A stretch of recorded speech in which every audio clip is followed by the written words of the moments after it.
बिस्मिल्लाहिर्रहमानिर्रहीम। अस्सलाम वालेकुम डियर स्टूडेंट्स। आज हम मैथमेटिक्स क्लास 10 की जो एक्सरसाइज चल रही है 7.3 आज हम सॉल्व करने वाले हैं। तो 7.3 का क्वेश्चन नंबर 1 ये है कि locate the following angles and find positive and negative को टर्मिनल विद ईच एंगल। तो सबसे पहले इससे पहले कि हम ये एक्सरसाइज के क्वेश्चन नंबर 1 स्टार्ट करें, पहले तो आपको ये बताना है कि को टर्मिनल से क्या मुराद है और को टर्मिनल एंगल कौन से होते हैं। देखिए, सबसे पहले ये हमारे पास फ्रेम ऑफ रेफरेंस है। अगर यहाँ से देखा जाए तो 0 डिग्री है इस लाइन पर, ठीक है।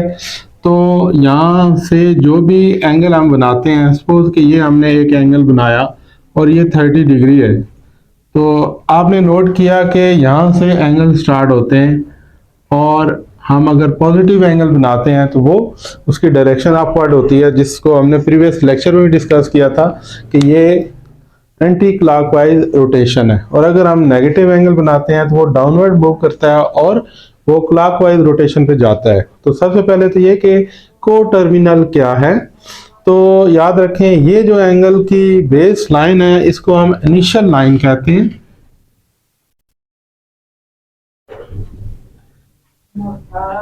ये इनिशियल लाइन है और ये जो लाइन है जो मूव करती है, हम मसलन 30 पे हैं, 40 पे हैं, 90 पे हैं, तो ये लाइन जो आप एरो हेड मैंने शो किया है ये लाइन मूव करती है। इस लाइन को हम टर्मिनल लाइन कहते हैं।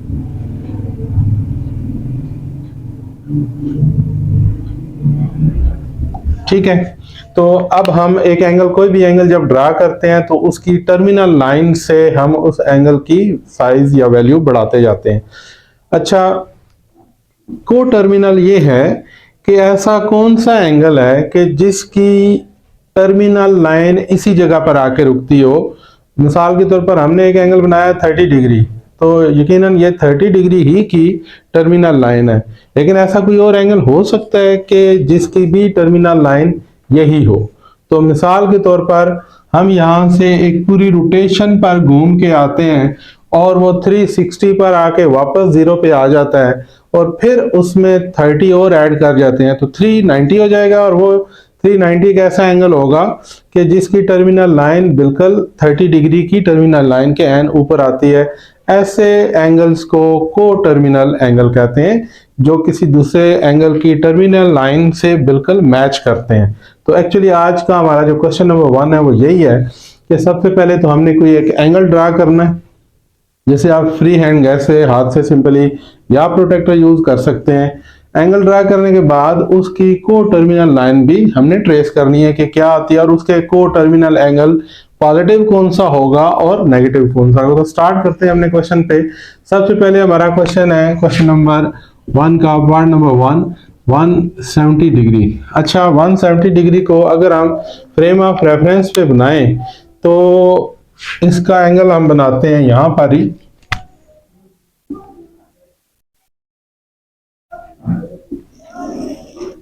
ये हमारा 0 डिग्री है, चूंकि 170 पॉजिटिव एंगल है इसलिए हम इसके लिए जो क्वाड्रेंटल पॉइंट्स होते हैं वो हम पॉजिटिव के हिसाब से लगाएंगे। तो ये 0 डिग्री है और यहां पर 90 डिग्री, 180 डिग्री, 270 एंड देन यहां से 360 यहां पर आता है। अच्छा, हमें ये अंदाजा है कि 170 यकीनन लेस है 180 से, तो ये एंगल कहीं पर 180 के अबव, 90 और 180 के बिटवीन किसी जगह पर बनेगा। तो हम एक फ्री हैंड गैस से सिंपल अंदाजे से जिसे कहते हैं बना लेते हैं यहाँ पर एक एंगल, और ये है डायरेक्शन शो हो रही है, ये 170 डिग्री का है। ठीक है, और इसकी ये टर्मिनल लाइन हमारे पास आ रही है।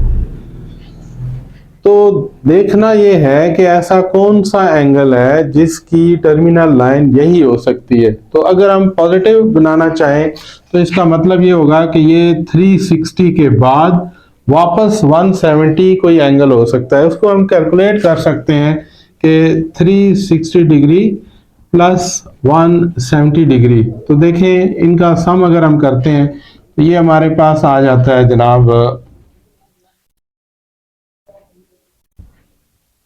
530 डिग्री। इसका मतलब ये है कि ये हम एक रोटेशन अगर यहां से चलाएं और पूरा एक 360 का जो होता है उसको कहते हैं ना, पूरा एक चक्कर लगा लेते हैं यहाँ पर। उसके बाद फर्दर 170 और इसमें ऐड करें तो ये वाला एंगल जो होगा वो 530 डिग्री का होगा, और उसकी भी टर्मिनल लाइन यही होगी जो 170 की है। इसका मतलब ये है कि अगर हम 170 का पॉजिटिव को टर्मिनल एंगल फाइंड करना चाहें तो ये इसका 530 होगा। इसको आप लिखेंगे पॉजिटिव को टर्मिनल एंगल, ये 170 के रेफरेंस से हम बात कर रहे हैं, तो पॉजिटिव को टर्मिनल एंगल इसका 530 होता है। ठीक है, अब हम इसी तरह से इस डायग्राम में चेक करते हैं कि अगर हम 170 का नेगेटिव को टर्मिनल एंगल फाइंड करें तो वो कौन सा होना चाहिए। तो इसका मतलब यह है कि हम इसको डाउनवर्ड मूव करते हैं। हमें अंदाजा है कि यहाँ से यहाँ तक हमें क्वाड्रेंटल लाइंस, यहाँ पर नेगेटिव अगर जाएगी नीचे की तरफ तो ये -90 होगा, फिर ये -180 होगा, और चूंकि ये 170 180 से 10 डिग्री लेस है तो इसका मतलब होगा कि माइनस का एंगल यहां से मूव करेगा और इस जगह पर आते हुए ये -180 होता है, और उसके 10 डिग्री मोर अपवर्ड मूव करेगा तो ये -190 हो जाएगा। इसका मतलब यह हुआ कि हम अगर माइनस का 190 डिग्री का कोई एंगल ड्रा करें तो उसकी टर्मिनल लाइन भी 170 की टर्मिनल लाइन से मैच करेगी। तो हमने यही फाइंड करना था कि नेगेटिव को टर्मिनल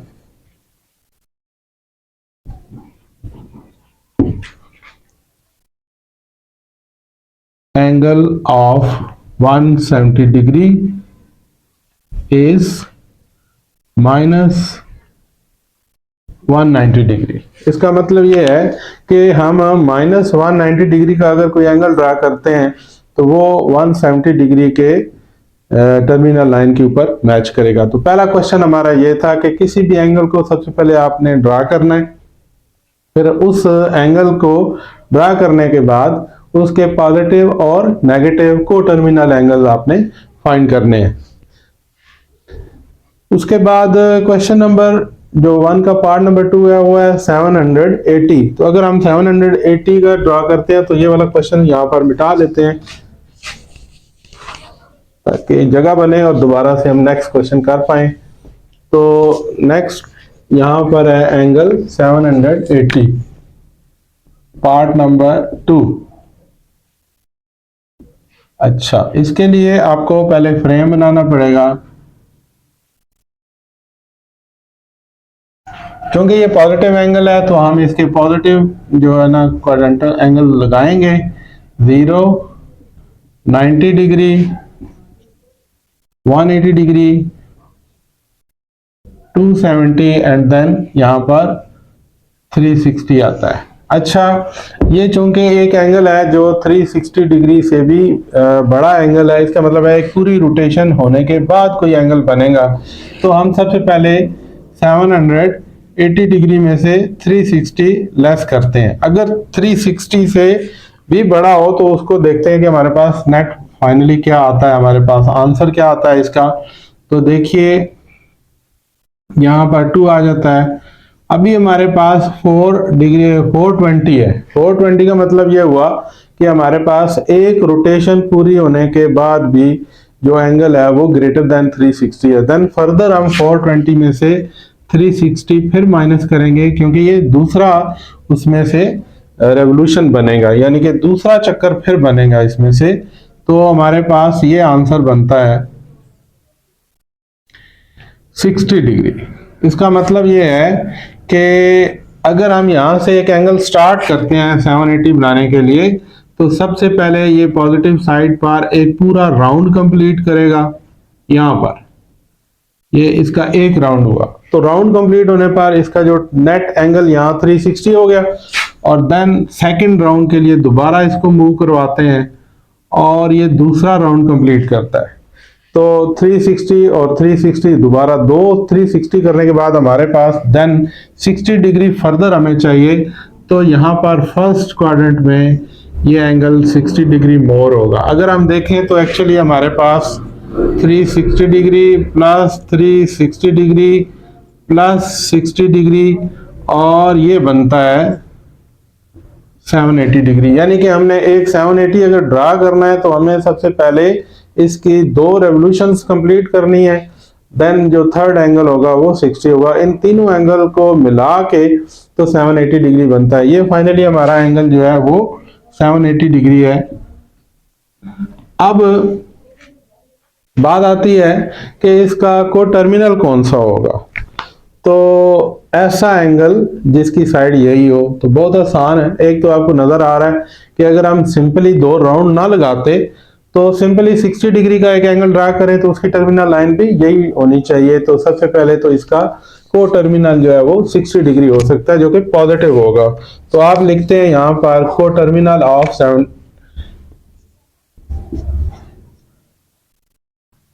को टर्मिनल एंगल ऑफ 780 डिग्री तो क्या होगा 60 डिग्री। अच्छा ये कोट में पॉजिटिव, सॉरी यहां साथ में पॉजिटिव भी लिख दें। ये पॉजिटिव को टर्मिनल एंगल इसका 60 है। अगर हम नेगेटिव बनाना चाहें तो इसका मतलब ये होगा कि ये 360 डिग्री में से ये 60 लेस हो रहा है, क्योंकि ये अगर हम यहाँ माइनस की तरफ से एंगल बनाएंगे ना 90 माइनस का 180 देन 270 एंड देन यहाँ तक आते हुए जो 300 पे जाके ये बनता है। अगर हम इसको कैलकुलेट करना चाहें तो यूं कर सकते हैं कि 360 डिग्री माइनस 60 डिग्री तो ये 300 डिग्री बनता है जो कि माइनस की रोटेशन पर आता है। ठीक है, तो इसका मतलब ये हुआ कि हम माइनस 300 डिग्री का जो एंगल ड्रा करेंगे तो वो हमारे पास इसी को टर्मिनल पे आ जाएगा। तो यहां पर आप लिखेंगे को टर्मिनल नेगेटिव को terminal angle of 780 degree is minus 300 degree. तो अगर हम यहां से एक नेगेटिव एंगल ड्रा करते हैं तो वो होगा यहां तक माइनस 180 हो गया, 270 हो गया एंड देन इस जगह पर आके ये एंगल जो है वो माइनस 300 डिग्री होता है, क्योंकि 60 इसमें से पूरे रोटेशन या पूरे सर्कुलर ट्रैक में 60 लेस है। तो 360 में से 60 अगर लेस करते हैं तो 300 आएगा। इसका मतलब ये हुआ कि इसका नेगेटिव को टर्मिनल जो है वो हमारे पास माइनस 300 आता है। अच्छा जी, नेक्स्ट क्वेश्चन है हमारे पास माइनस 100। देखिए कि माइनस 100 डिग्री इसको हमने यहाँ रिप्रेजेंट करना है, ये 0 डिग्री है। तो अब हमने माइनस के हिसाब से एंगल की डायरेक्शन जो कि क्लॉकवाइज आ रही है तो यहाँ पर आ जाएगा minus 90 degree, minus 180 degree, minus 270 degree, then यहाँ पर माइनस 360 डिग्री। अब हमने यहाँ ड्रा करना है माइनस 100, तो यकीनन ये 90 डिग्री से अबव कहीं पर इसकी पोजीशन बन रही है। तो हम यहाँ पर अंदाजे से लगा लेते हैं एंगल कि ये एंगल जो है वो माइनस 100 है। ठीक है, अब माइनस 100 देखें कि इसका को टर्मिनल कौन सा हो सकता है। अगर हम प्लस में मूव करते हैं तो 100 लेस कर देते हैं। इसका आसान तरीका ये है कि पॉजिटिव को टर्मिनल एंगल ऑफ -100। इसको कैलकुलेट कर लेते हैं। कैलकुलेट का आसान तरीका यह है कि आप 360 जो आपके पास पूरा रोटेशन है उसमें से -100 कर देते हैं तो 260 बचता है। इसका मतलब है कि अगर हम प्लस का यहाँ पर 260 का एंगल ड्रा करें तो उसकी कोटर्मिनल लाइन भी यहीं पर आनी चाहिए, तो वो उसका पॉजिटिव को टर्मिनल बन जाएगा। ये एंगल है, अगर मेजर करें तो ये हमारा एंगल जो है ना 180 से अबव जाता है और ये बनता है 260। तो आप लिखेंगे इसका पॉजिटिव को टर्मिनल जो कि 360 में से 100 जो कि माइनस वाला हमारा गिवन एंगल है उसमें से लेस कर देते हैं तो 260 आ जाता है। अच्छा, नेगेटिव का कौन सा होना चाहिए? अगर हम इसका नेगेटिव को टर्मिनल फाइंड करें, नेगेटिव खुद ये 100 है, तो अब दूसरा कोई अगर हम एंगल नेगेटिव बनाना चाहेंगे तो वो पूरा एक रोटेशन के बाद आएगा, तो वो कैसे बन सकता है? नेगेटिव को टर्मिनल एंगल ऑफ -100 डिग्री। तो इसका तरीकाकार ये है कि आप 360 डिग्री जो है एंगल उसमें से माइनस जो क्वार्टर में, इसमें एक और काम करते हैं, माइनस का 360 में माइनस का 100 हो जाएगा तो ये दरअसल ऐड हो जाएंगे -460 डिग्री। यानी कि नेगेटिव वाली टर्मिनल साइड पर अगर हम एक और राउंड कंप्लीट करते हैं और यहां से एक एंगल मूव करता है और ये माइनस डायरेक्शन है इसकी, और यहां तक आते हुए ये पूरा 360 हो जाता है और फिर एक 100 मोर इसमें ऐड करते हैं यहाँ पर, तो ये 360 की बजाय -460 होता है और -460 एंगल की भी टर्मिनल लाइन वही होगी जो कि -100 की है। इसका मतलब ये हुआ कि अगर हम इसका नेगेटिव को टर्मिनल फाइंड करना चाहें तो नेगेटिव डायरेक्शन में यानी कि क्लॉकवाइज डायरेक्शन में एक पूरा रोटेशन 360 का दे के देन 100 जो माइनस का वो हम इसमें ऐड कर दें तो ये जो एंगल बनेगा ये -460 होगा जो कि दरअसल इस एंगल का -100 का को टर्मिनल एंगल कहलाएगा। ठीक है जी। देन लास्ट हम आते हैं यहाँ पर नेक्स्ट जो क्वेश्चन है हमारा, क्वेश्चन है -500। ठीक है, तो हम इसी डायग्राम को यूज करते हैं -500 के लिए।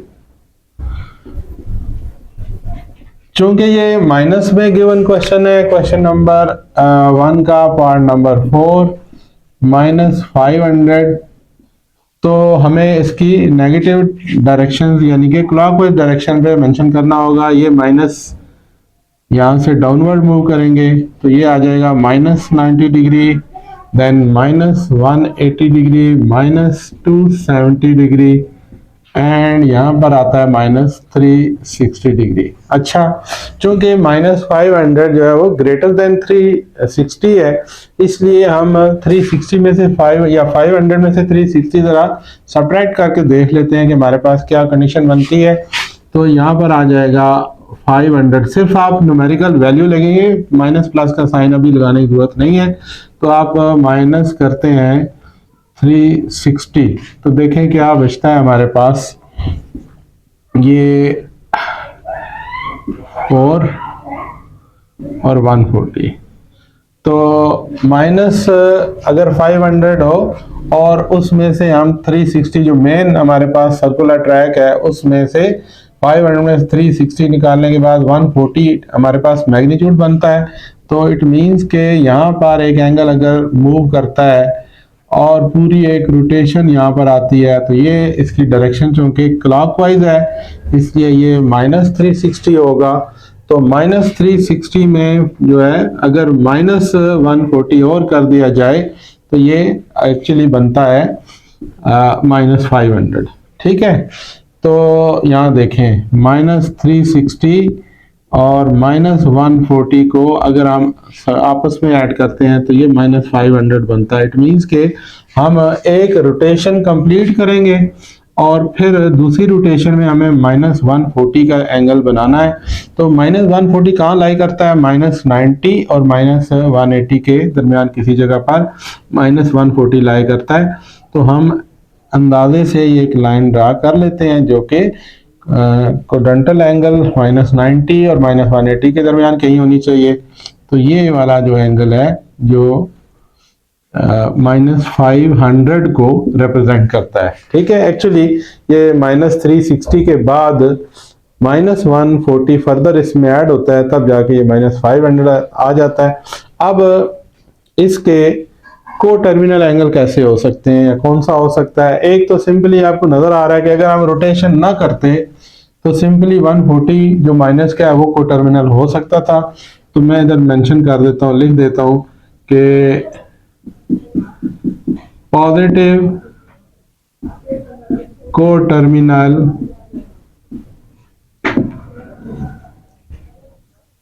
Angle of -500 degree.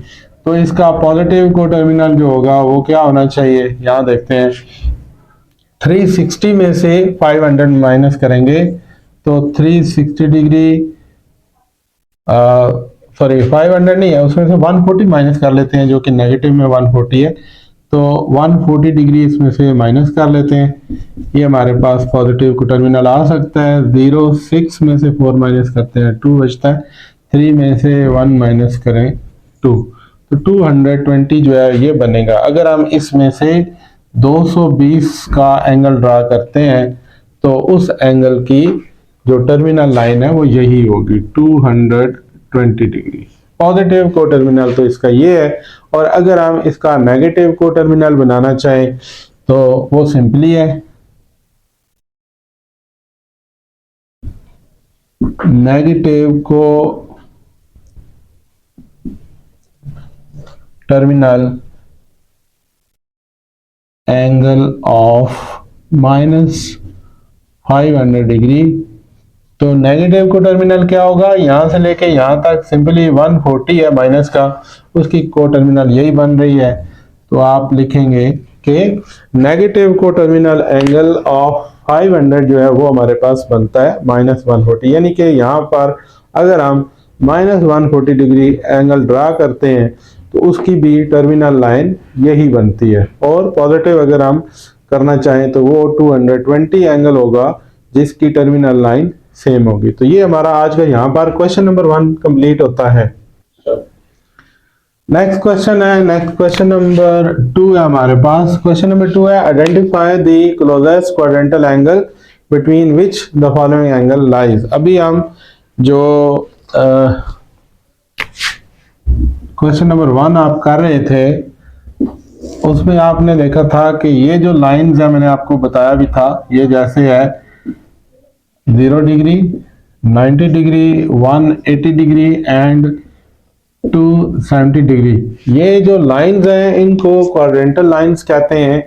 यहाँ से लेके यहाँ तक ये जो हिस्सा है इसको हम क्वाड्रेंट कहते हैं। और ये आपको पता होना चाहिए, ये ऑलरेडी आप ग्राफ वाले चैप्टर में ये बात कंफर्म कर चुके हैं, पढ़ चुके हैं कि इसको हम क्वाड्रेंट नंबर 1 कहते हैं। ये हमारा जो है इसको क्वाड्रेंट नंबर 2 कहते हैं, क्वाड्रेंट नंबर 3, क्वाड्रेंट नंबर 4। तो इन क्वाड्रेंट्स को फॉर्मेशन के लिए जो लाइंस हैं जो इसको डिस्ट्रीब्यूट करती हैं 4 क्वाड्रेंट में, इन लाइंस को क्वाड्रेंटल लाइंस कहते हैं। ये 0 है, 0 डिग्री, और ये जो लाइन है इसको 90 डिग्री क्वाड्रेंटल लाइंस, और इस एंगल को क्वाड्रेंटल एंगल कहते हैं। ये एंगल 180 क्वाड्रेंटल एंगल है, इस लाइन को क्वाड्रेंटल लाइन। सिमिलरली 270 एंगल होगा तो क्वाड्रेंटल एंगल, और इस लाइन को क्वाड्रेंटल लाइंस कहते हैं। तो अब हमने जो क्वेश्चन है हमारे पास वो हमने पहले तो एंगल यहाँ पर बनाने या लोकेट करने हैं, और उसके बाद हमने ये बताना है कि ये कौन कौन से क्वाड्रेंटल एंगल्स के दरमियान में लाई करता है।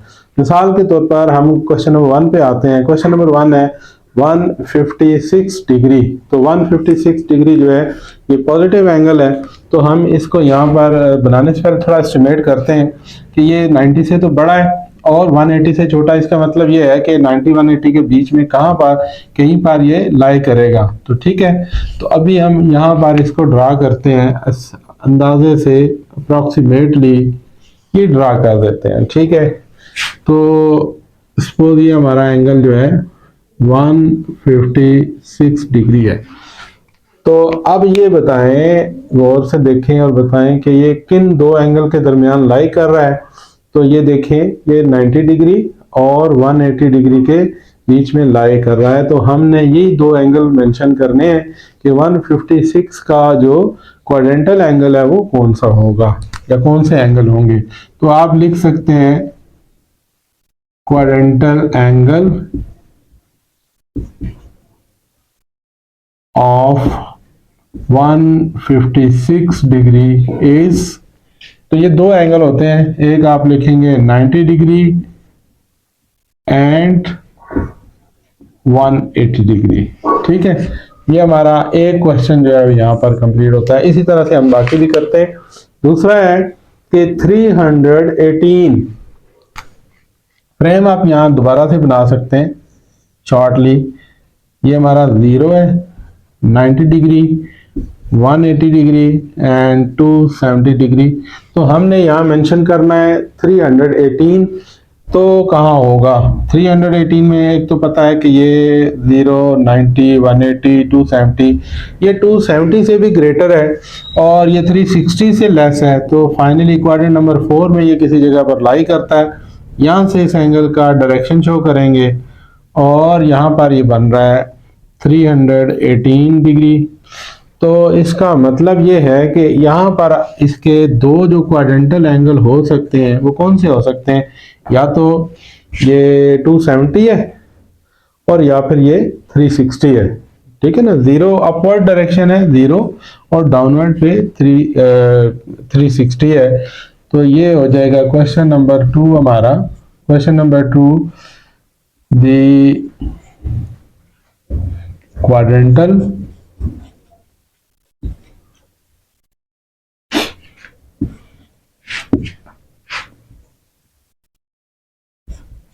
Angle of 318 degree. तो 318 यहां मेंशन लिख भी देते हैं, ये हमारे पास 318 लिखा है। तो ये 270 डिग्री एंड 360 डिग्री, इसके दो क्वाड्रेंटल एंगल ये बनते हैं, याद रखें। अगर यहां पर होता ना क्वाड्रेंट नंबर 1 में, ये भी थोड़ी कंफ्यूजन आपकी क्लियर कर दूं, अगर ये क्वाड्रेंट नंबर 1 में एंगल कहीं लाई कर रहा होता ना 60, 40 या कुछ, तो उसके लिए जो क्वाड्रेंटल एंगल था वो 0 और 90 होता है इसके लिए। अब चूंकि ये क्वाड्रेंट नंबर 4 है तो क्वाड्रेंट नंबर 4 में इसकी जो एक्सट्रीम दो वैल्यूज बनती हैं वो 270 और 360 है। तो इसको 0 नहीं आपने लिखना, क्योंकि 0 तब होता है अगर हमारा एंगल 0 से 90 के बिटवीन कहीं पर कोई लाई करता हो तो उसके क्वाड्रेंटल एंगल है वो 0 और 90 होंगे। तो जब ये 4 में है तो ये 270 एंड 360 होगा। ये एक बात है जो थोड़ी सी ध्यान में रखने वाली है। नेक्स्ट क्वेश्चन का पार्ट है हमारे पास 572। तो देखिए 572 मैं इसी डायग्राम को यूज कर लेता हूं इस क्वेश्चन के लिए। तो 572 चूंकि पॉजिटिव एंगल है और ग्रेटर देन 360 है, तो सबसे पहले तो हमें ये ट्रेस आउट करना है कि ये 360 से कितना बड़ा है। तो इसको हम यूं करते हैं कि 572 में से 360 डिग्री की वैल्यू माइनस कर देते हैं। तो देखें क्या बचता है हमारे पास। तो ये बनता है जी 212। इसका मतलब ये है कि ये एक पूरी रोटेशन के बाद 212 डिग्री मोर होगा, तो उसको उसी हिसाब से हम यहां से स्टार्ट करते हैं और ये वाला एंगल पूरी एक रोटेशन लेगा 360 तक जाएगा और 360 पर जाने के बाद फिर इसको 212 डिग्री फर्दर चलाएंगे। तो 212 डिग्री आता है 180 और 270 के बीच में कहीं पर। तो इसको यहाँ पर ले आते हैं और ये तकरीबन हम अंदाजे से एक लाइन ड्रा कर रहे हैं यहाँ पर। तो ये टोटल एंगल जो है वो 572 है, लेकिन अगर देखा जाए तो ये 212 की जो टर्मिनल लाइन है उससे ये मैच करता है। अच्छा, अब हमने असल चीज जो बतानी है वो ये है कि इसके क्वाड्रेंटल एंगल कौन से बनते हैं। तो इसका एक क्वाड्रेंटल एंगल तो ये आपको नजर आ रहा है 180 है और दूसरा इसका क्वाड्रेंटल एंगल 270 है। तो आप यहां पर लिख सकते हैं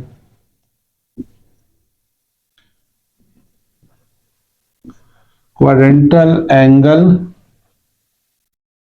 ऑफ 572 डिग्री ये होंगे, कौन से होंगे जी, 180 डिग्री एंड 270। तो ये जो हमारा क्वेश्चन है इसके क्वाड्रेंटल एंगल ये बनते हैं जो अभी हमने मेंशन करे हैं। नेक्स्ट वन हमारा लास्ट क्वेश्चन है, यानी इसके जो लास्ट पार्ट है वो है -330। तो उसकी डायग्राम हम यहां बना लेते हैं।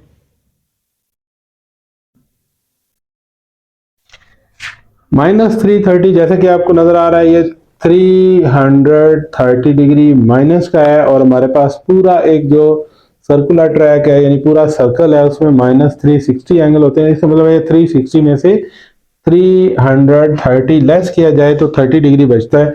इसका मतलब ये हुआ कि इसके क्वाड्रेंटल लिखते हैं यहाँ पर -90 हो गया, -180, -270 एंड देन -360। तो -360 में से माइनस कर दें, सब्ट्रैक्ट कर देते हैं हम 330 की, तो 30 डिग्री हमारे पास वैल्यू बचती है। और ये हमने एंगल यहाँ पर ड्रा कर लेना है इस जगह पर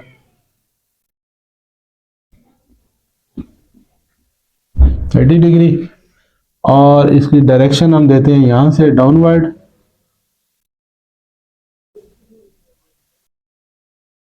ये ठीक है जी, ये आपको नजर आ जाए सारा। तो -330 इसका नाम होगा, -330। अच्छा, इसके क्वाड्रेंट जो क्वाड्रेंटल एंगल है वो कौन से बन रहे हैं, क्योंकि माइनस की रोटेशन पे आ रहा है। तो अब यहाँ पर इसका -270 है और -360 है। याद रखें ये अब हम इसको जीरो नहीं कहेंगे। पिछले क्वेश्चन में मैंने आपको कहा था कि अगर कोई एंगल 0 और 90 के बीच में हो तो उसके क्वाड्रेंटल 0 और 90 होते हैं। अब वो क्वाड्रेंट नंबर 1 होता है।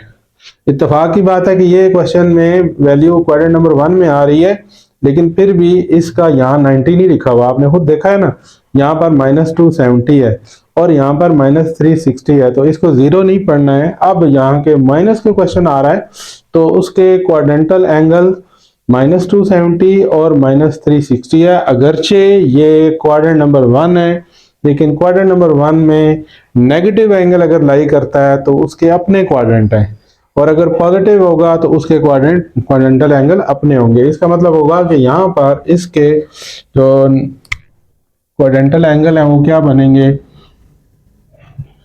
यहाँ लिखना पड़ेगा। आगे आ जाते हैं, क्वेश्चन नंबर 4 की डिटेल यहाँ पर लिखते हैं।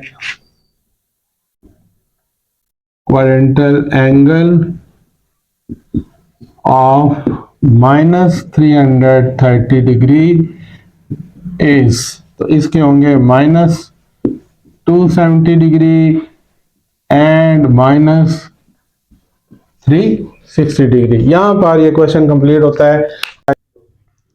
नेक्स्ट क्वेश्चन है क्वेश्चन नंबर 3 हमारा। क्वेश्चन नंबर 3 ये है कि right the closest quadrantal angle between which the following angle है। जो अभी हमने क्वेश्चन नंबर 2 किया है ये भी वैसे ही क्वेश्चन है, सिर्फ वहां पर जो एंगल था वो डिग्री में दिए हुए थे और यहाँ पर एंगल जो है वो रेडियन में दिए हुए हैं, बाकी सारा एज इट इज है। तो क्वेश्चन नंबर 1 पे आते हैं। हमारे पास एंगल दिया हुआ है π/3। तो सबसे पहले हम इसको डिग्री में कन्वर्ट करते हैं, तो π/3 को मल्टीप्लाई कर लेते हैं 180/π। तो पाई की वैल्यू कट जाती है, 3 1 आर 3 3 6 आर 80। तो हमारे पास जो एंगल आता है वो 60 डिग्री आता है। अब हम इस 60 डिग्री को इस पे मेंशन करेंगे क्योंकि ये पॉजिटिव एंगल है, इसी हिसाब से हम इसके क्वाड्रेंट ड्रा करेंगे।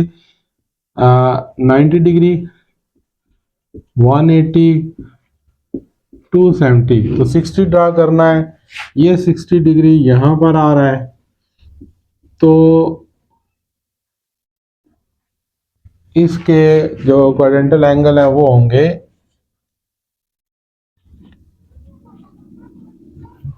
क्वाड्रेंटल एंगल्स ऑफ 60 डिग्री वो होंगे 0 डिग्री एंड 90 डिग्री। तो ये इसके क्वाड्रेंटल एंगल बन सकते हैं 0 डिग्री और 90 डिग्री। नेक्स्ट क्वेश्चन नंबर 2 पे आते हैं। क्वेश्चन नंबर 2 हमारे पास है 3/4 पाई। तो इसको भी हम पहले कन्वर्ट करना चाहेंगे। तो 3/4 पाई को मल्टीप्लाई करते हैं 180 ओवर पाई। तो पाई की वैल्यू तो कट जाती है, 4 आर 16 और 4 5 आर 20, 3 मल्टीप्लाई 45, ये हमारे पास आ जाता है 135। तो यहाँ पर इस डायग्राम में हमें 135 का एंगल चाहिए, 0, 90, 180 डिग्री, 270 डिग्री, देन 360 डिग्री। क्योंकि ये यहाँ 180 से ज़्यादा और नहीं सॉरी, ये 90 और 180 के बीच में आ रहा है 135। तो इसको यहाँ पर बनाते हैं 135 डिग्री और इसकी डायरेक्शन भी एंटी क्लॉकवाइज बना लेते हैं। इसके दो क्वाड्रेंट 90 और 180 बनते हैं। तो यहाँ पर आप मेंशन कर देंगे quadrantal angle of 135 degree is 90 degree and 180 degree. यहाँ पर ये क्वेश्चन खत्म होता है जिसमें ये क्वाड्रेंटल एंगल है। नेक्स्ट क्वेश्चन हमारे पास है क्वेश्चन नंबर 3 जो कि माइनस में है, -π/4। इसको भी इसी तरह पहले डिग्री में कन्वर्ट करना चाहते हैं। तो -π/4 को मल्टीप्लाई करेंगे 180/π। तो पाई की वैल्यू कैंसिल हो जाती है और 4 1 आर 4, 4 4 आर 16 एंड 4 5 आर 20। तो -45 डिग्री ये एंगल हमारे पास आता है -45। उसी हिसाब से हम इसका 0 डिग्री और यहाँ पर आ जाएगा -90 डिग्री, -180 डिग्री और -270, देन -360। तो -45 बनाना है। तो इसका मतलब है ये यहाँ पर आएगा डाउनवर्ड डायरेक्शन में -45। और इसके क्वाड्रेंटल एंगल कौन से होने चाहिए यहाँ पर, -90 और 0। तो यहाँ पर मेंशन कर लेते हैं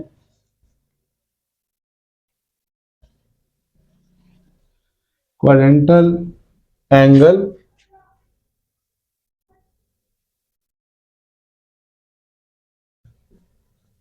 ऑफ -45 डिग्री, ये क्या होंगे 0 डिग्री एंड -90। ठीक है, यहाँ पर आपका क्वेश्चन नंबर 3 कंप्लीट होता है, यानी पार्ट नंबर 3 कंप्लीट होता है। लास्ट पार्ट है इस क्वेश्चन का, वो है -3/4 पाई। तो -3/4 पाई की वैल्यू को ख़त्म करते हैं। याद रखें यहाँ पर हमने क्वेश्चन नंबर 2 किया था और 3/4 पाई को हमने कन्वर्ट किया था और वो आया था 135। तो अब आपको बार बार वही करने की ज़रूरत नहीं है, आप डायरेक्टली भी मेंशन कर सकते हैं कि -3π/4 ये इक्वल टू -135 होता है। सिर्फ साइन चेंज होगा ना, एंगल तो वही रहेगा। तो हम इसको यहाँ पर मेंशन करते हैं 0 degree, -90, -180 degree, -270 degree and -360 degree. हमारा एंगल -135 है। इसका मतलब ये है कि ये -90 और -180 के दरमियान कहीं पर आता है। तो यहाँ पर आप इसका एंगल ड्रा करने के बाद डायरेक्शन शो करेंगे और लिखेंगे -135 और इसके क्वाड्रेंटल एंगल लिखेंगे। तो कौन से होने चाहिए आपके ख्याल में, क्या -90 और -180? Quadrantal angle of -135 degree is -90 degree and -180 degree. ठीक है जी, तो ये आपका यहाँ पर क्वेश्चन नंबर 3 कंप्लीट हो जाता है। नेक्स्ट क्वेश्चन है जी question number 4, in which quadrant theta lie when the given condition sin theta is greater than 0 and tan theta is less than 0। ये चीज़ें समझाने से पहले यहाँ पर आते हैं जो कि ट्रिग्नोमेट्रिक फंक्शंस कहलाते हैं। तो देखिए सबसे पहली बात कि अभी आपने पढ़ा कि ये हमारा क्वाड्रेंट नंबर 1 है, क्वाड्रेंट नंबर 1, क्वाड्रेंट नंबर 2 और क्वाड्रेंट नंबर 3 यहाँ पर, और ये है क्वाड्रेंट नंबर 4। इन क्वाड्रेंट नंबर 4 में 1 2 3 4 में ये देखना होता है कि क्वाड्रेंट नंबर 1 में अगर देखा जाए तो अगर साइन थीटा की वैल्यू देखी जाए तो वो ग्रेटर देन 0 यानी कि पॉजिटिव होती है, साइन थीटा पॉजिटिव होता है और cosec theta positive, cos, secant, tan, cot, all जो 6 जो इसकी ट्रिगोमेट्रिक रेशियोज हैं उन सब की वैल्यू अगर पॉजिटिव हो तो वो हमारी ये वैल्यूज़ क्वाड्रेंट नंबर 1 में लाई करती हैं। इसी तरह आ जाएं क्वाड्रेंट नंबर 2 में, तो क्वाड्रेंट नंबर 2 में सिर्फ साइन और कॉसिक, अच्छा कॉसिक क्या है, साइन का जो इन्वर्स है, तो साइन और उसका इन्वर्स कॉसिक ये दो वैल्यू पॉजिटिव हैं, बाकी सारी की सारी वैल्यू नेगेटिव हो। अगर ऐसी कंडीशन हो जिसमें साइन या कॉसिक पॉजिटिव हो और बाकी वैल्यू नेगेटिव हो तो वो हमारे क्वाड्रेंट नंबर 2 में लाई करती हैं। सिमिलरली क्वाड्रेंट नंबर 3 में अगर देखा जाए तो tan और tan का जो इन्वर्स होता है cot, तो ये दोनों वैल्यूज पॉजिटिव आएंगी, बाकी सारी की सारी वैल्यू साइन है, कॉसिक है, कॉज है, सीकेंट है, ये सारी वैल्यू नेगेटिव आएंगी, तो वो हमारा क्वाड्रेंट नंबर 3 में ये वैल्यू लाया करेंगी। ये हमारे पास एक कंडीशन दी हुई है। नेक्स्ट वन क्वेश्चन जो इसका क्वाड्रेंट नंबर 4 है, क्वाड्रेंट नंबर 4 में कॉस और कॉज का जो रेसिप्रोकल या फिर आप उसका इन्वर्स कह सकते हैं सीकेंट, कॉज या सीकेंट की वैल्यू पॉजिटिव होनी चाहिए, बाकी सारी रेशियोज जो है उनकी वैल्यू नेगेटिव आएंगी। Then we can say that these quantities lie on the quadrant number 4, तो ये क्वाड्रेंट नंबर 4 में आएगा। अच्छा इसका मतलब ये हुआ कि हमें ये थोड़ा सा ना याद रखना होगा कि सारी पॉजिटिव हो तो कौन सा क्वाड्रेंट है, तो उसके लिए एक आसान सी टर्म है कि क्वाड्रेंट नंबर 1 में all values will be positive, then quadrant number 2 only sine and cosic will be positive, then quadrant number 3 tan and cot will be positive, then quadrant number 4 is the cos and secant will be positive। तो हम इसको एक abbreviation दे देते हैं कि quadrant number 1 में all values हैं तो उसको आप a कह दें a, और दूसरे में साइन का s ले लें, tan का t और cos का c। अगर हम इसके लिए एक टर्म या एक सेंटेंस बनाएं तो ये है ऐड शुगर टू कॉफी, ये तो याद रहेगी ना, ऐड शुगर टू कॉफी, यानी कि आपका अगर ऑल वैल्यू होंगे तो वो क्वाड्रेंट 1, और ये तरतीब आपको याद रहेगी, add sugar to coffee ASTC, यानी इस तरह से आपको ट्रिग्नोमेट्रिक फंक्शंस का एक शॉर्ट अब्रिविएशन याद रहेगा तो आप कर पाएंगे। नेक्स्ट हम आते हैं वापस अपने क्वेश्चन की तरफ। देखिए क्वेश्चन नंबर 1 में कहते हैं जी कि sine is greater than 0, greater than 0 का मतलब दूसरे लफ्जों में कि ये वैल्यू पॉजिटिव है। अच्छा साइन पॉजिटिव है और tan नेगेटिव है। जरा वापस आपके यहाँ टेबल पे आ जाएं कि जहाँ साइन पॉजिटिव और tan नेगेटिव है। अगर मैं कहूँ नहीं जी क्वेश्चन ये क्वाड्रेंट नंबर 1 होना चाहिए, तो क्वाड्रेंट नंबर 1 में साइन तो पॉजिटिव है लेकिन tan भी पॉजिटिव है, तो यहाँ तो हमें जो गिवन दिया गया है उसमें tan नेगेटिव है, लिहाजा ये क्वाड्रेंट नंबर 1 में नहीं हो सकता। क्वाड्रेंट नंबर 2 में साइन पॉजिटिव है और tan यहाँ पर लेस देन 0 है, मतलब नेगेटिव है। तो ये हमारी स्टेटमेंट शो करती है कि ये जो थीटा है ये किस क्वाड्रेंट में लाई करेगा, it should be lie on the quadrant number 2। तो मैं यहाँ ब्रैकेट में शॉर्ट सा लिख देता हूँ आपको समझाने के लिए। नेक्स्ट हम देखते हैं क्वेश्चन की जो पार्ट नंबर 2 है वो है cos theta is less than 0 and sin theta is less than 0। तो ऐसा कौन सी जो क्वाड्रेंट हो जहाँ पर cos और sin दोनों 0 हों। देखें यहाँ तो पॉजिटिव है, यहाँ साइन पॉजिटिव है, यहाँ कॉस पॉजिटिव है, तो सिर्फ एक कंडीशन बचती है जो क्वाड्रेंट नंबर 3 है जहाँ साइन और कॉस दोनों 0 हैं। तो इसका मतलब ये होगा कि ये जो क्वेश्चन नंबर 2 है इसका सोल्यूशन बनेगा कि ये क्वाड्रेंट नंबर 3 में लाई करेगा, ये एंगल क्वाड्रेंट नंबर 3 में लाई करेगा। क्वेश्चन 3 में सीकेंड अगर ग्रेटर देन 0 है और साइन लेस देन 0 है तो देखें कौन सा आ सकता है।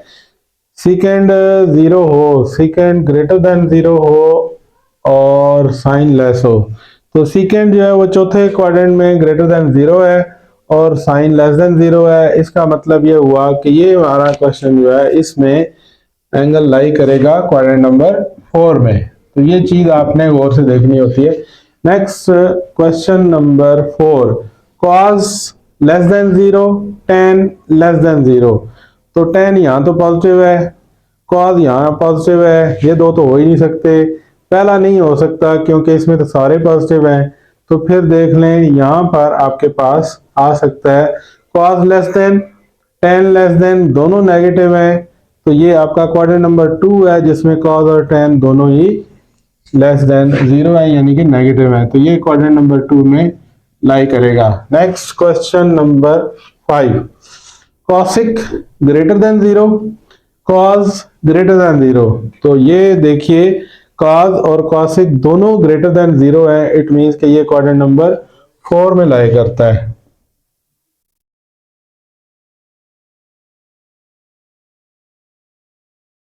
और नेक्स्ट क्वेश्चन नंबर 6 है कि साइन जो है वो लेस देन 0 है और सीकेंड भी लेस देन 0 है। साइन और सीकेंड दोनों 0 हों तो साइन तो यहाँ पॉजिटिव है, यहाँ पॉजिटिव है, अलबत्ता 3 में देखें साइन 0 है और सीकेंड भी यहाँ पर लेस देन 0 है। तो ये क्वाड्रेंट नंबर 3 आ जाता है। अच्छा जी, यहाँ पर ये क्वेश्चन नंबर 4 कंप्लीट हो गया। आपने ये नोट किया, इसमें कुछ चीजें हैं जो याद रखने वाली हैं कि आपने ट्रिग्नोमेट्रिक फंक्शंस को, जिस तरह से मैंने टेबल बनाया, ये टेबल आपको याद होगा तो ये क्वेश्चन आसानी से सॉल्व हो सकेंगे। नेक्स्ट क्वेश्चन है question number 5, fill in the blanks. इसमें हमें कुछ वैल्यूज दी हुई है एंगल्स की और हमने ये बताना है कि ये पॉजिटिव होगा या नेगेटिव। जैसा कि क्वेश्चन नंबर 1 में है, हमारा क्वेश्चन नंबर 5 का पार्ट नंबर 1 है cos -150 डिग्री। तो अच्छा, ये चीज समझने के लिए मैं 2-3 चीजें आपको समझानी है। सबसे पहली बात यहाँ आ जाए कि अगर साइन के साथ थीटा की वैल्यू माइनस हो तो वो हमने माइनस यहाँ पर पीछे लेके आके माइनस साइन थीटा लिखना है। यानी अगर साइन -50 डिग्री है तो हम मेंशन करेंगे माइनस साइन थीटा या माइनस साइन 50। इसी तरह कॉस के साथ अगर थीटा की कोई भी वैल्यू माइनस में हो तो वो प्लस में कन्वर्ट हो जाती है। यहाँ पर कोई भी वैल्यू जो कॉस के साथ थीटा में माइनस आएगी वो एक्चुअली पॉजिटिव वैल्यू हो जाती है। नेक्स्ट इसी तरह टेन में भी है, टेन और साइन का सेम पैटर्न है। टेन के साथ अगर थीटा के साथ कोई भी वैल्यू माइनस में आए तो हम उन्हें माइनस पहले लिखेंगे और टेन थीटा की वैल्यू बाद में लिखेंगे। अब वापस आते हैं क्वेश्चन की तरफ। तो कॉस जो है वो -150 है। अभी मैंने एक लॉजिक बताई थी कि कॉस के साथ अगर माइनस का कोई भी एंगल हो वो प्लस में कन्वर्ट हो जाता है। तो हमारा आंसर क्या होना चाहिए, यहाँ पर आंसर होना चाहिए प्लस cos 150। इसी तरह से साइन के साथ -310 है तो ये होना चाहिए माइनस साइन 310। तो यहाँ पर माइनस आ जाएगा। नेक्स्ट पार्ट में देखिए tan -210 डिग्री है तो tan के लिए भी साइन की तरह होता है, यहाँ पर माइनस पहले आ जाता है तो यहाँ पर आ जाएगा -tan 210, -tan 210। सिमिलरली cot -45, तो tan या cot दोनों के लिए सेम कंडीशन है कि अगर tan या cot में थीटा के साथ यानी एंगल के साथ माइनस हो तो माइनस का साइन हम स्टार्ट में ले आते हैं। तो cot -45 डिग्री है तो ये -cot 45 हो जाएगा। सीकेंट -60 है। याद रखें जो cos है, cos का जो इनवर्स होता है वो सीकेंट होता है। जो कंडीशन हमने cos के लिए मेंशन की है वही कंडीशन सीकेंट के लिए होती है। इसी तरह जो कंडीशन साइन के लिए है वो कॉसिक के लिए भी वही है, जो tan के लिए कंडीशन है वही cot के लिए है। तो अभी हम बात कर रहे हैं सीकेंट की, जो कि cos का रेसिप्रोकल या इनवर्स होता है। तो इसका भी इसी तरह है कि ये अगर सीकेंट -60 है तो ये सीकेंट 60 हो जाएगा, यानी माइनस का साइन प्लस में बदल जाएगा। नेक्स्ट वन है कॉसिक -137 डिग्री। तो कॉसिक साइन का रेसिप्रोकल या इनवर्स है। तो जो कंडीशन हमने साइन के लिए मेंशन की है वो इसी तरह, तो -130 डिग्री होगा। ये आपका question number 5 fill in the blanks यहाँ पर कंप्लीट होगा। क्वेश्चन है हमारा क्वेश्चन नंबर 6। क्वेश्चन नंबर 6 ये है the given point P lie on the terminal side theta, find the quadrant of theta and all 6 trigonometric ratio. ये जो question है इसमें हमें एक पॉइंट दे दिया गया है, पॉइंट पी, और उसके कोऑर्डिनेट है पॉइंट के -2 एंड 3। तो सबसे पहले तो हम ग्राफ पे वो पॉइंट मेंशन करेंगे और फिर उसकी जो ट्रिग्नोमेट्रिक रेशियोज हैं, sine, cos, tan and secant, cot and cosecant वगैरह, ये फाइंड करेंगे। तो देखिए किसी भी ऑर्डर पेयर में या किसी भी पॉइंट में जो पहली वैल्यू हमेशा x की होती है और दूसरी वैल्यू हमेशा y की होती है। तो हम एक ग्राफ बना लेते हैं और उसमें देखते हैं कि हमारे पास x की वैल्यू -2 है और y की वैल्यू 3 है। तो इसका मतलब ये है कि -2 और 3 का जो पॉइंट है वो लाई करता है यहाँ पे, -2 एंड 3। ये जो पॉइंट है एक्चुअली पॉइंट P है। अब हम इस पॉइंट P को यहाँ पर एक ट्राइंगल की शक्ल में बना देते हैं कि ये इसकी एक साइड ये और दूसरी साइड ये है। तो देखें ये ट्राइंगल क्या बनती है। अगर हम इन दोनों पॉइंट्स को आपस में मिला देते हैं, देखिए क्या बनता है। तो ये जो ट्राइंगल है उसमें आपके पास एक साइड की जो डायरेक्शन है उसकी वैल्यू दी हुई है -2, ये -2 है, और दूसरी ये वाली साइड जो है इसकी वैल्यू 3 है। ठीक है, जैसे ये दिया हुआ है -2 एंड 3। सबसे पहले तो हम इसकी हाइपोटेन्यूज साइड जो है वो फाइंड करेंगे, जो कि हमारे 90 डिग्री एंगल के जस्ट अपोजिट साइड है। तो इसकी लेंथ हमने फाइंड करनी है। इसकी लेंथ फाइंड करने के लिए जाहिर बात है कि आपने पाइथागोरस थ्योरम इस्तेमाल करना है। आपको पता है कि किसी भी राइट एंगल ट्राइंगल में हाइपोटेन्यूज का स्क्वायर जो होता है वो बेस का स्क्वायर प्लस प्रीपेंडिकुलर का स्क्वायर, ये हमारे पास एक फार्मूला है। तो इस फार्मूला के तहत हमारे पास दो वैल्यूज तो दी हुई हैं, बेस और प्रीपेंडिकुलर दिया हुआ है, हाइपोटेन्यूज की वैल्यू फाइंड आउट करनी है। तो यहाँ पर हम वैल्यू पुट कर लेते हैं। हाइपोटेन्यूज का square is equal to base, base हमारे पास इस वक्त जो है वो -2 है और प्रीपेंडिकुलर हमारे पास 3 है। तो -2 का स्क्वायर प्लस प्रीपेंडिकुलर 3 का स्क्वायर। अब हमने रूट ले लेना है दोनों साइड्स पे। तो ये hypotenuse is equal to 4 plus 9, और इनको अगर हम प्लस करें तो ये √13 आता है हमारे पास। इसका मतलब है ट्राइंगल का ये जो हिस्सा है हाइपोटेन्यूज, यहाँ पर इसकी वैल्यू √13 है। अब हमने इसकी और ट्रिग्नोमेट्रिक रेशियोज फाइंड करनी है। तो सबसे पहले देखिए साइन थीटा, पहले लिख लेते हैं sine theta, cos theta, tan theta, और साइन का उलट होता है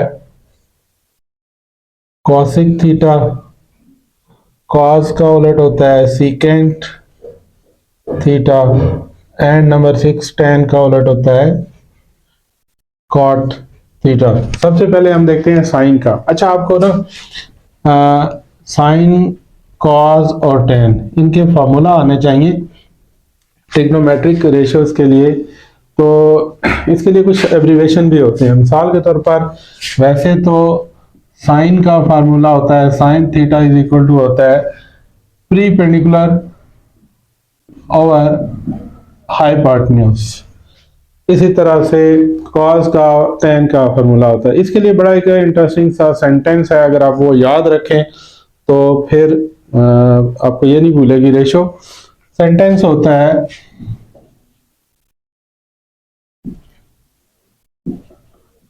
some people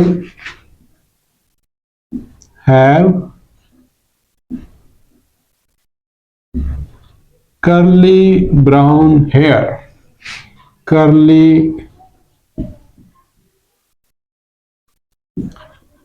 brown hair to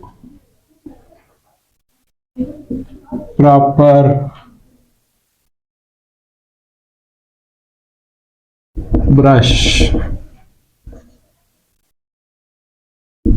some people have curly brown hair to proper brush. यहाँ पर हमने इन सब के एक एक लेटर जो है उनको हमने ले लेना है। पहला पहला लेटर अगर हम वर्क करो इसका ले लेते हैं तो SPH, सम पीपल हैव, मतलब साइन के लिए आपको प्रीपेंडिकुलर और हाइपोटेन्यूज ये यूज करना है। Sine is equal to sine theta is equal to perpendicular और हाइपोटेन्यूज। कर्ली ब्राउन हेयर में C, B और H। C फॉर cos, तो cos theta is equal to base over hypotenuse. To proper brush TPB, tan theta is equal to perpendicular over base. तो यूं आप ये एक sentence है जो याद कर सकते हैं। ये जस्ट ट्रिक है ये फार्मूला याद करने के। बहरहाल तो हमारे पास जो मेन फार्मूला है वो है sine theta is equal to perpendicular over hypotenuse. इस ट्राइंगल में देखिए कि हमारा प्रीपेंडिकुलर क्या है। तो बेस हमने -2 लिखा, प्रीपेंडिकुलर 3 लिखा था, तो प्रीपेंडिकुलर ओवर हाइपोटेन्यूज जो कि √13 है। ठीक है, अब हम इसी तरह से cos थीटा की वैल्यू फाइंड करेंगे। कर्ली ब्राउन हेयर, तो बेस ओवर हाइपोटेन्यूज, यहाँ पर बेस -2 है और हाइपोटेन्यूज √13 है, तो -2 ओवर √13 ये हमारा cos थीटा की वैल्यू आ रही है। नेक्स्ट है tan theta, to proper brush, तो P ओवर B यानी कि प्रीपेंडिकुलर ओवर बेस।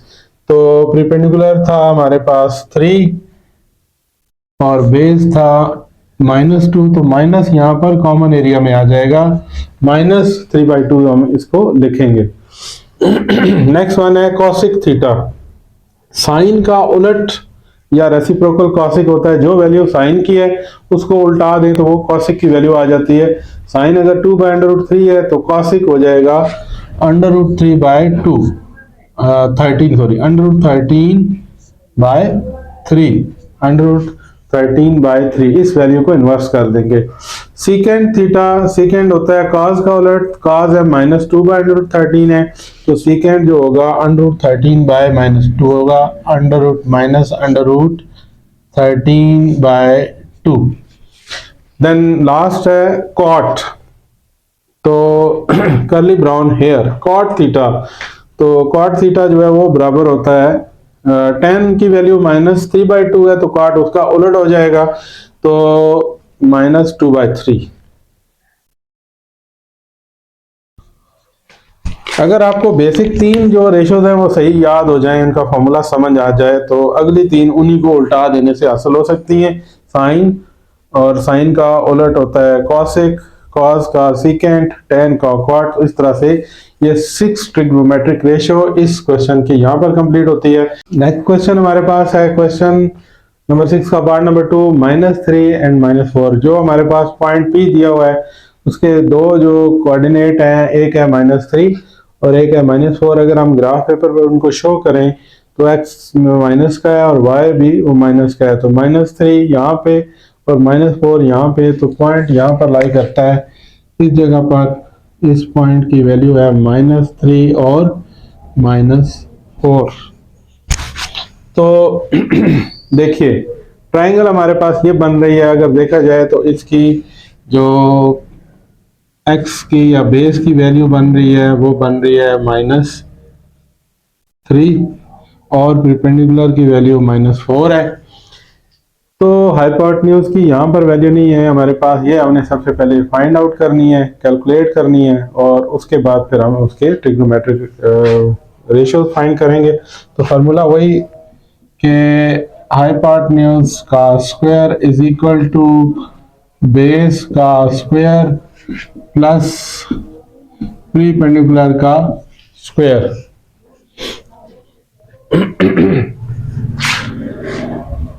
बेस की वैल्यू हमारे पास है -3 का स्क्वायर और परपेंडिकुलर है -4 इसका स्क्वायर, और ये हाइपोटेन्यूज का स्क्वायर है। दोनों तरफ आप रूट का साइन दे दें तो 9 + 16 और 25 हो जाता है रूट, इसको हम निकालेंगे, वैल्यू हमारे पास हाइपोटेन्यूज की आ जाती है 5।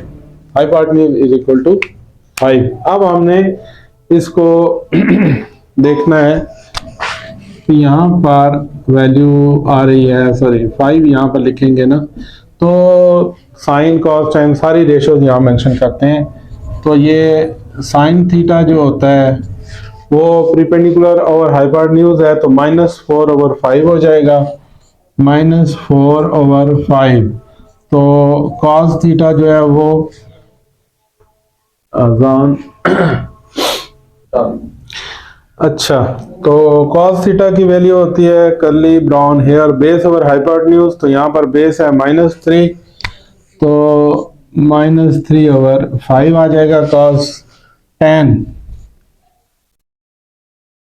थीटा होता है 2 proper brush perpendicular over base -4/-3, तो -4/-3 जब हम लिखेंगे तो माइनस और माइनस कैंसिल हो जाते हैं और इस तरह ये 4/3 बन जाता है, 4/3। ये तीन बेसिक रेशियो हमारे पास आ गई हैं, साइन कॉस और टेन।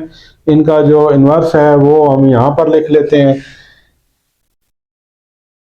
कोसिक थीटा जो कि साइन का उलट है तो वो हो जाएगा -5/4, और कॉस का उलट secant theta is equal to -5/3, और कॉट थीटा वो हमारे पास tan का उलट है 3/4 हो जाएगा, 3/4। तो ये क्वेश्चन यहाँ पर कंप्लीट होता है, क्वेश्चन नंबर 6 का part number 1 and part number 2। अच्छा जी, नेक्स्ट क्वेश्चन नंबर 6 का जो पार्ट नंबर 3 है वो है √2 एंड 1। तो इसमें हमारे पास x की वैल्यू √2 है और y की वैल्यू 1 है।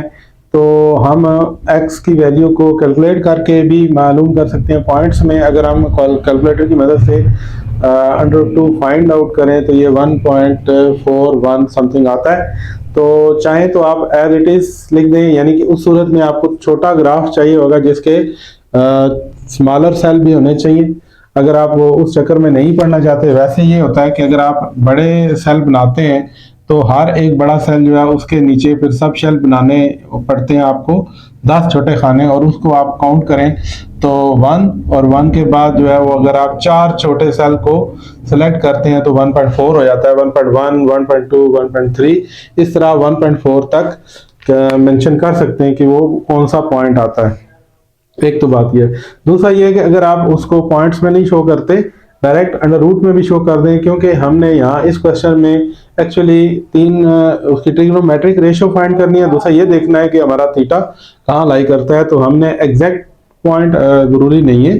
तो आप यहाँ पर मेंशन कर लेते हैं कि ये आपका फर्ज करो कि 1 है और यहाँ पर 0.2 है, और इसी तरह एक्स एक्सिस में इस साइड पर पॉजिटिव डिजिट्स और इस साइड पर नेगेटिव, और ऊपर y पॉजिटिव है और नीचे y नेगेटिव है। तो हमारा जो √2 की वैल्यू आती है वो 1 से ज़्यादा और 2 से कम है, और तकरीबन 1.5 से एक डिजिट कम, यानी कि 1.4 समथिंग। तो आप इसको 1.5 से थोड़ा सा कम करके मेंशन कर सकते हैं। अगर आप बिल्कुल एग्जैक्ट करना चाहें तो उसका भी तरीकाकार ये है कि उस सूरत में आप जो ग्राफ बनाएंगे उसमें आपके बड़े सेल जो हैं उसको 1 और 2 से रिप्रेजेंट करें, और हर एक सेल से दूसरे सेल तक का जो डिजिट का फासला है उसके दरमियान 10 छोटी लाइनें आप ड्रा कर लें, यानी कि 10 स्मॉलर सेल लगा दें। उस सूरत में अगर आप 1.1 फाइंड करना चाहें तो फिर 1 के साथ जो पहला शेल सब शेल है, या यूं समझने के पहला जो छोटी लाइन है वो 1.1 को शो करती है, इसी तरह 1.2, 1.3, और ये दरमियान वाली जो लाइन है वो 1.5 को। इसी तरह आप फ्रैक्शनल वैल्यूज को भी शो कर सकते हैं। अच्छा जी, हम यहाँ पर मेंशन करते हैं कि एक्स एक्सिस में हमारे पास था √2 और y में हमारे पास है 1। तो हम थोड़ा इसका साइज बड़ा कर देते हैं कि खानों का, ताकि डायग्राम आपको दूर से सही नजर आए। तो ये हमारे पास जो y की वैल्यू है वो 1 है और x की वैल्यू √2 है। तो हाइपोटेन्यूज हमारे पास फाइंड करना है, वो नहीं पता, जो सबसे पहले हम ये फाइंड आउट करेंगे। तो पाइथागोरस थ्योरम लगाते हैं। देखिए थीटा हमारा ये आ रहा है, ठीक है। एक और बात के पिछले क्वेश्चन में आपको ये क्वाड्रेंट थीटा कहाँ लाई करता है ये हमने नहीं बताया। चलो इस क्वेश्चन में आप समझ लें तो बाकी आपको समझ आ जाएगी। थीटा ये है जो हमारी ये स्लोप लाइन है, ये बेस लाइन के साथ कौन से एंगल पे जो है ना मौजूद है, तो ये हमारे थीटा की वैल्यू है।